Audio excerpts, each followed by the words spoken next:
Na arquitetura podemos entender por vão uma abertura ou rasgamento em uma parede. Os vãos permitem a iluminação e ventilação no interior dos edifícios, e ainda permitem a circulação entre ambientes ou entre o espaço interno e externo do edifício. Nos vãos podem ser inseridas janelas e portas de diferentes materiais ou tipologias. Os vãos podem ser classificados de acordo com sua função, sendo os mais relevantes as portas, janelas, óculos, seteiras, gateiras e arcadas. Entende-se por janela qualquer vão com finalidade de permitir iluminação ou ventilação aos ambientes internos de uma edificação. As janelas ainda facilitam a visibilidade entre os ambientes, na maioria das vezes para seu exterior. Não necessariamente as janelas são vãos de acesso, diferentemente das portas. Inicialmente as janelas não podiam passar de pequenas aberturas nas alvenarias de sustentação, pois esta não podia ser comprometida. Assim, vãos muito grandes ou muito próximos uns aos outros eram inviáveis. Com a evolução da técnica das construções, principalmente com o advento das estruturas independentes, as janelas passaram a construir os chamados panos de caixilharia das fachadas livres.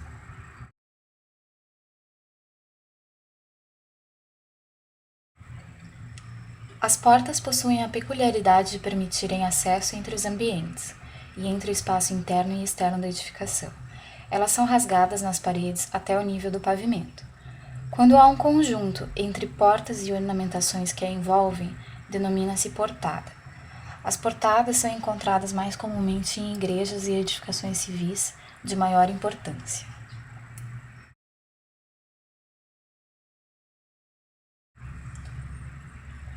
Aberturas com forma predominantemente circular ou oval, encontradas em empenas, frontões e porões, são denominadas óculos. Na maioria das vezes, os óculos são fechados com gradis de ferro.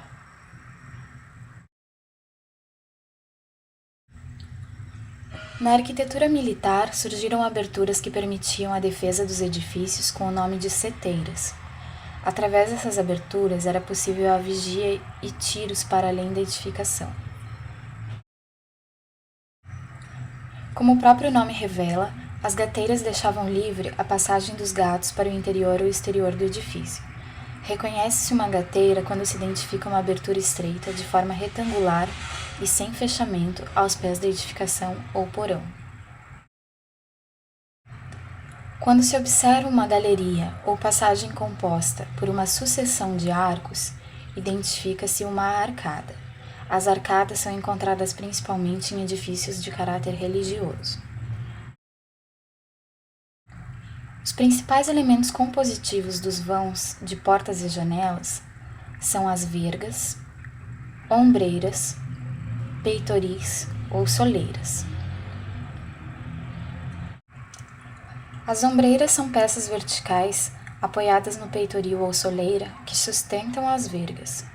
São as ombreiras as peças que ditam a altura do vão. As vergas são peças horizontais com caráter de viga responsáveis pelo fechamento superior do vão. As vergas apoiam-se nas ombreiras pelas extremidades. A peça horizontal responsável pelo fechamento inferior do vão denomina-se peitoril, no caso das janelas, ou soleira, no caso das portas ou portas-janelas. As ombreiras apoiam-se nas extremidades do peitoril.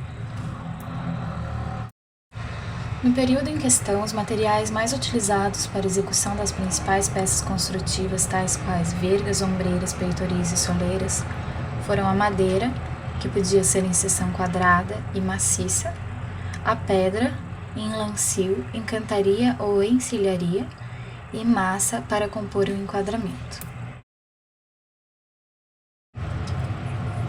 Quanto às tipologias de vergas, houveram 7 principais tipos utilizados nos vãos de portas e janelas dentro do período em questão.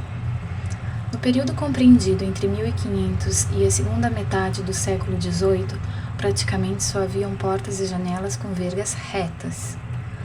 Com a evolução das técnicas construtivas e aperfeiçoamento estético, novas tipologias de vergas começaram a aparecer nas construções brasileiras. A partir de meados do século XVIII, aparecem vergas em arco abatido. Essa verga ser prolongada para além das ombreiras e acrescia um caráter mais gracioso ao vão. Com a vinda da missão francesa e inserção do estilo neoclássico como estilo oficial da corte portuguesa, em 1808 começaram a aparecer vergas em arco pleno ou meia circunferência. O espaço compreendido entre a verga era preenchido com bandeiras em caixilho fixo, que podia ser ornamentada com rosáceas de vidro colorido. Com a tentativa de inserção do estilo gótico no Brasil, em meados do século XIX, na época do Romantismo, surgiram vergas ogivais, em arco gótico. O arco gótico é formado pelo encontro de dois arcos plenos. Posteriormente, houveram variações dos dois últimos estilos de vergas. Assim sendo, a verga em arco abatido lanceolado surge da combinação do arco abatido com o lanceolado, adquirindo forma de lança em sua parte mais alta.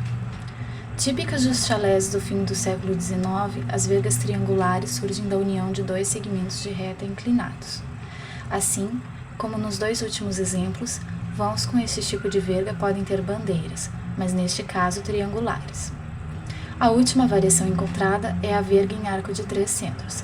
São vergas formadas por um arco de 3 centros, curvas e rebaixadas.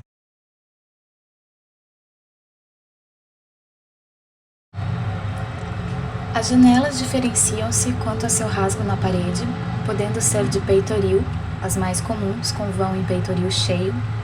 Podia ainda aparecer o pano de peito, no caso de paredes espessas. A parede abaixo do peitoril era mais estreita, permitindo a aproximação das pessoas para debruçarem-se na rua. Ou rasgadas, quando no andar superior da edificação tem o vão aberto até o nível do piso, e o peitoril transforma-se em soleira, pode-se chamar de porta-janela.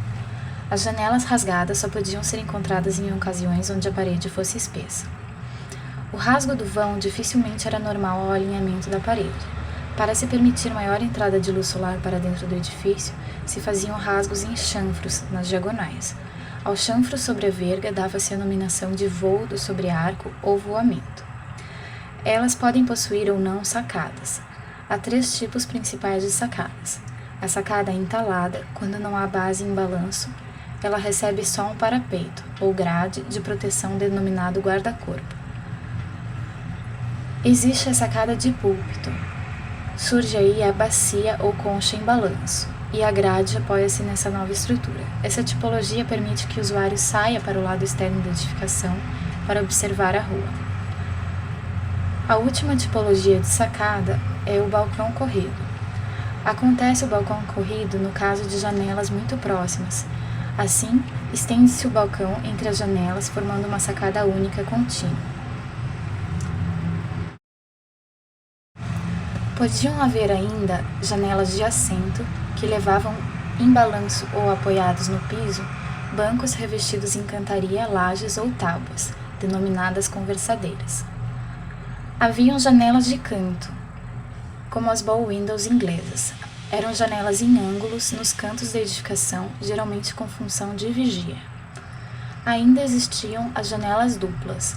No caso de se haver janelas muito largas, essas eram divididas por colunas centrais, denominadas pinásios.